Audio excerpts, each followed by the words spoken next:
بسم اللہ الرحمن الرحیم۔ السلام علیکم ورحمۃ اللہ وبرکاتہ۔ میرے بھائیوں اور میری بہنوں، شفاء الدہر روحانی مرکز سے محمد احمد شہباز آپ سے مخاطب ہوں۔ آج کا ہمارا عمل ہے گم شدہ شخص کو تلاش کرنے کا عمل۔ اگر کوئی شخص، بچہ، بوڑھا، جوان، مرد، عورت گم ہو گیا ہو اور اس کا پتہ نہ چل رہا ہو کہ وہ زندہ ہے یا مر گیا ہے، کہاں پہ ہے، کس حالت میں ہے، اس کے گھر والے، اس کے ورثاء یہ چاہتے ہوں کہ کسی نہ کسی طریقے سے یہ ہمیں مل جائے، اس کے ساتھ ہمارا رابطہ ہو جائے، مگر رابطہ نہ ہو رہا ہو، اس کا پتہ نہ چل رہا ہو، تو یہ عمل کریں۔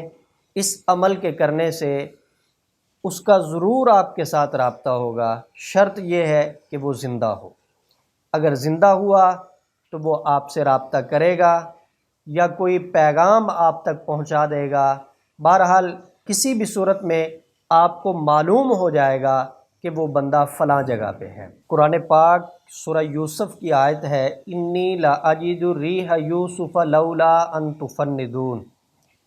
اس آیت کو پڑھنا ہے اور اس کے لیے کوئی قید نہیں ہے، کوئی اصول اور ضابطہ نہیں ہے، بس شرط یہ ہے کہ باوضو اس کو پڑھنا ہے۔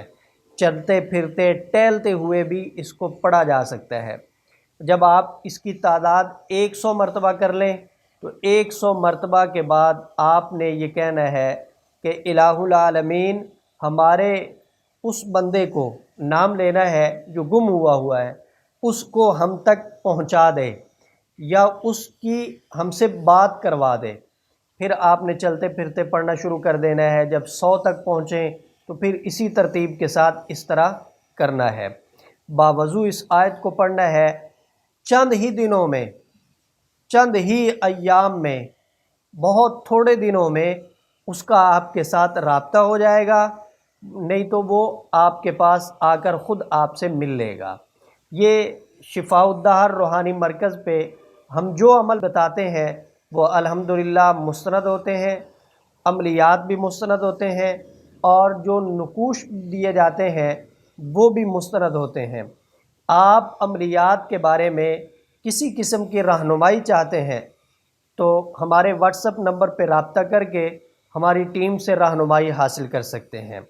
محمد احمد شہباز اور ادارہ شفاء الدہر کی پوری ٹیم کو اجازت دیجیے۔ اگلی ویڈیو میں انشاءاللہ تعالی نئی گفتگو کے ساتھ حاضر ہوں گے۔